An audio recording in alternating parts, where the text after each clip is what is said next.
Because, I mean, when you really pay attention to it, no one in the history of rap, well, maybe in the history of rap, I'm sure there was some like beatboxing, beat breaking fucking kit with like, I don't know, LL Cool J on it in like the 80s or some shit like that.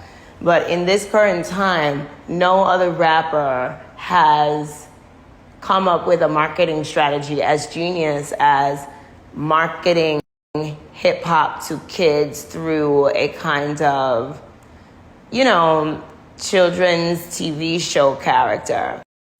You know what I think? I think, and another thing, like we give Nicki Minaj her props and her flowers all day long, but one thing we haven't given her flowers for is really just kind of like what she did, like just the social and psychological aspects of her like marketing genius. Nowhere in hip hop have I ever seen any rapper try to marry the world of like the kid show character, or like the kid show character, like the adult on the kid show, and hip hop. And I feel like there's a long like college paper that needs to be written on that, because it's really interesting. A child has a bigger chance of trusting the guy from Yo Gabba Gabba than he does trusting a Foxy Brown per se, So when you think about all of the things that Nicki has done to bring female rap forward, and you see it in artists like Doja Cat and just like a couple of other artists who try to mimic that, kids TV show character approach to international fucking global success that Nicki Minaj made. Except Doja really isn't as funny. She's cute, but she's just not as funny. Like Nicki is like authentically funny. And she could bridge the gap between like the mother who's watching her kid watch Nick Jr. But I think that's where a lot of Nicki's frustration may come from. And I also think it's a lot, or actually, yeah, I think it's like the main point that everyone's missing in this kind of like obsession they have with replacing one female rapper with the next female rapper, with the next female rapper, with the next female rapper. Like, you're never gonna replace Nicki Minaj, like these girls they can intimidate her, or I mean, they can imitate her and do all that other shit and, maybe even intimidate her because it's clear that the girls don't come out on their own. There's always like, some white male financial interest behind as goofier or as funny as Nicki Minaj is when it comes to hip hop. Like nobody's as goofier. And this is like I'm a Little Kim stan. Like I love all the girls, but nobody is as goofy and as fucking funny. Cardi's funny in real life, but to translate that into music, I don't think I've heard something from Cardi like that. Like trust me, Cardi's hard as fuck. Like she's hard and she's swagged the fuck out. But just like, comedy, like straight up comedy. Nicki is the only one who has like straight up fucking comedy in her music. To me about this new era is that it's obvious that a lot of these girls have little to no talent, and that they're just kind of being given a script. And in the case of Doja Cat, I've been feeling bad for Doja Cat sometimes because I can tell that even at the peak of her career, like, there was a sense of unhappiness. She wasn't at the peak because she was making the music she wanted to make. She was making the music that Dr. Luke knew how to market and promote. Like a lot of those songs are fucking dorky as hell. They're dorky as hell, but she's got her Grammy, she's got her thing. So hopefully that has been worth something. But all of the, her saying she's sad and stuff like that, like, yeah, it does get sad when you don't get to make the music that you really want to fucking make.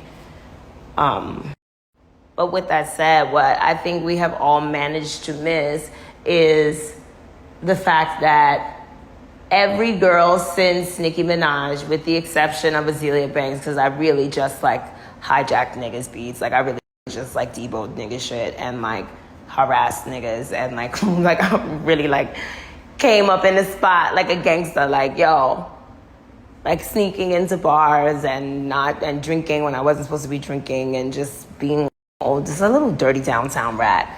You know what I'm saying? But what I think we have missed is that all of these girls that have come out in Nicki's image and like after her have all been backed by white men.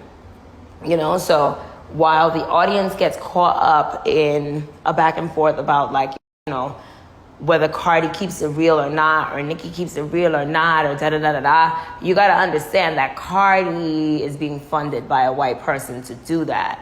You know what I mean? Iggy was being funded by a white person to do that. Doja's being funded by a white person to get into a yacht, whatever that is. You know, she's being funded to do that. And I say this all to say, not to like knock anyone's success or take anything away from anyone, that just as an audience, let's be clear about who we're putting pressure on and for what reasons. But anyways, I think we should really begin to discuss Nicki Minaj in a very kind of like academic way, because there are lots of parts that haven't been discussed and haven't been explored when you just think about, okay, like let's take Onika Tanya Mirage out of the picture and you just think of Nicki Minaj as a commodity. Like there's a lot that has yet to been or yet to be explored. You know, like everybody's been writing their fucking think pieces, but everyone has kind of missed the most obvious thing, the most obvious genius part of it all. And you know, just from like speaking from an artist's point of view, being so misunderstood on such a large scale can really like wreak havoc on your fucking mental health and have you doing shit and saying shit and feeling ways that you shouldn't feel, you know? I also think audiences need to realize that a lot of their propensity to just jump at celebrities and feel like celebrities can take, you know, verbal abuse, physical abuse, or, oh, well, they're rich and famous, like problems of the rich and famous and da-da-da-da-da. All, you know, like, I feel like the audience really needs to check themselves and check that internal bias and realize that, like, regardless of what pictures you see moving around on your phone, like, artists are still individual people with skin and bones and stomach and blood and, you know, health that we need to fucking maintain. That's the thing about white men, because, you know, white men with money can very easily dismiss any claim. You know, it's almost like in this day and age, it's more of an offense to be called a racist than to actually be a racist. And this is not a racism thing at all. This is more so just the capitalism thing. So for a very long time, you know, you see Young Money and Nicki Minaj, they have like this huge fucking share of the pie, you know, and it might even have been as big as the entire music pie, let alone just the hip hop pie, you know. Lil Wayne went off his way. Drake is Canadian, so, you know, good old Canadians, they're great with money. Canadians are really fucking good with money. I might need to like marry a Canadian. But anyways, yeah, Nicki had this independence and she was just like, you know, like, shit, I made it. Like, every black woman wants to feel that, like, shit, I made it to the top. But when you make it to the top, it's not like a bunch of like white men screaming Black Lives Matter and clapping for you. Like, they like, once you make it to the top, they're, you know, just inherent disgust for the fact that you're black goes away and you look like competition to them. You know what I'm saying? So the fact that you're a black, female, and rich, you become like mega fucking dangerous. Mega dangerous. But, you know, I still feel like there's a fight in this for her. But the fight has to come with like some sacrifices. And I feel like a part of, I've always felt like a part of, because these people are so sinister. You don't get how sinister these people are. Like, I remember being like 20, going around for my first round of music industry executive meetings. And I remember Monty Lipman from Universal Republic looking me in my eye and saying, do you know that you are so talented that there are going to be people who want you to die? And I backed up and I said, what the fuck did you just say? To say that these people will stop at nothing to win, you know, because winning for them is just an uptick on a fucking graph. Like, these people will create all kinds of fucking scenarios. And it's really fucking creepy. Like, no, when you hear Michael Jackson talking about, I always feel like somebody's watching me, it's very fucking true. Niggas are always watching you. They're always watching you. And now that we have things like Uber Eats and we have, like, you know, these cell phones and all this other stuff, because there have been plenty of times where, like, somebody has put something in my fucking drink, or, you know, some food just didn't taste right. Like, I remember I was in Madrid and I was eating, like, what was I eating? I was eating like a can of fish. Like, I don't know. I like cans of fish. It's just like kind of funky. It's like cat food. But anyways. And I have been eating these cans of fish since I fucking, like, all of a sudden my stomach just started garbling. You know, like garbling. And I remember having to cancel that show because I just could not. Like, I literally could not. I was like, yo, if I, like, shit on myself on stage, like, that's the end of my fucking career. But people do stuff like that. You know, people from your past, they'll, like, give them an incentive to go back in. Like, yo, the way you could get set up and just made to look a fucking fool in this industry, and you don't even know, like, what happened. Like, you just came out the house for a fucking drink, and next thing you know, you're in handcuffs. Like, yeah, people do shit like that. And then in comes the black identity politics, you know, like, when you have no proof, because these people do this shit so fucking, like, stealthily. When you have no proof, or even if you have proof and you know that if you release that proof, they're gonna start fucking with you some more, and the whole public is just laughing at you and they don't even know, like, what just happened to you, or the type of shit that, like, you know, like the type of paranoia, the type of fear, the type of just kind of, like, disrespect, resentment, like, just everything. And, like, don't get it twisted. Like, just because you're worth $100 million doesn't, you know, just because someone's worth $100 million doesn't mean that they have $100 million to go fight a $42 billion corporation. You get what I'm saying? So then you have to make that choice between, like, you know, am I gonna go to therapy and try to heal myself? And then nowadays, when you're a celebrity, it's like, you know, you can't be seen walking out of just, like, some regular ass therapy clinic. People are gonna think you're on welfare. People are gonna think you're on or that you're broke or whatever. But paying for those expensive Hollywood therapists, especially, that I'm speaking from experience, like, just as an independent artist, like, who has to pay for every costume, who has to book every flight, who has to pay every per diem, who has to pay every salary.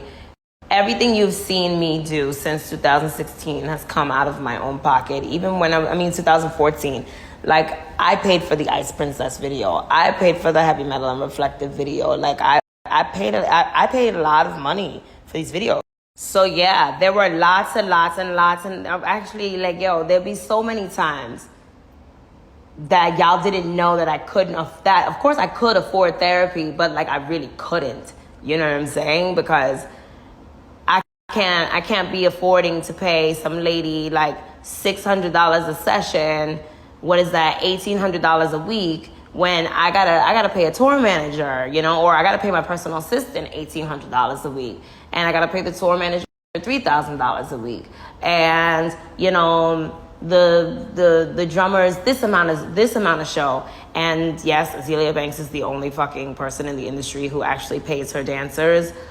You got to worry about, like, the dancers' money, and sometimes the dancers have kids, and, you know, you, like, especially with me, like, I like my dancers. Like, I keep my dancers, and, like, I keep them in pairs. And somebody else, if you're like a hairstylist and you're like, oh, well, it depends on how much I love you and how long I've known you. Like, I love Liz Owosu. I will do anything for Liz. But, you know, if you're coming to do my hair and you start talking about how you don't have babysitter and all that other shit, I really won't care. I'll be like, whatever. But my dancers, like, no, because my bitches gotta be limber and my bitches gotta have money to go get a salad and a green juice and all that and a little souvenir, you know, like a nice tub to relax their muscles in, because y'all bitches are really working the hardest on my stage. But I pay for that. I pay for that. I don't just like shit on people. So anyways, I'm saying all this to say that, Nikki, you're being cornered, but you're being cornered by like, maybe you're like under so much of an attack that you can't really open your eyes and like really like see all your enemies like clear, all your enemies dead and alive. But I could see them all, and I've seen them all for a very long time, and whoever is working with them is not keeping the altar right. Like, now is your time to burst through with some fucking, like, that kid shit. That shit that made, like, little kids. Like, because that's, like, I'm not trying to say that's your core audience, but, like, girl, you know, a mother will spend any money to get her kid to shut the fuck up. I don't have it in me. I'm too jaded. Just like you said, like, I wish your mother would have hugged you too. My mother never fucking hugged me, bitch.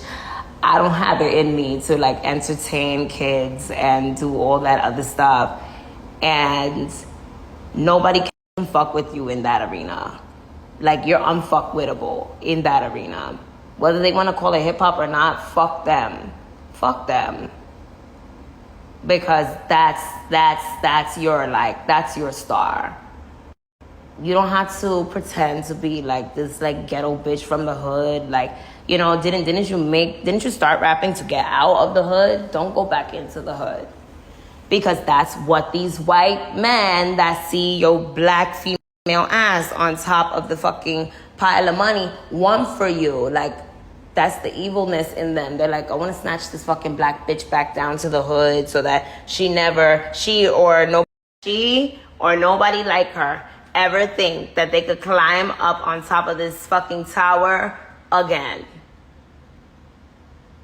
Ever the fuck again. Like, no, Nikki really climbed, like, you know, like knee, hoof, fucking fingernail and jaw, and got up there sweating like when the Rocky theme song started playing.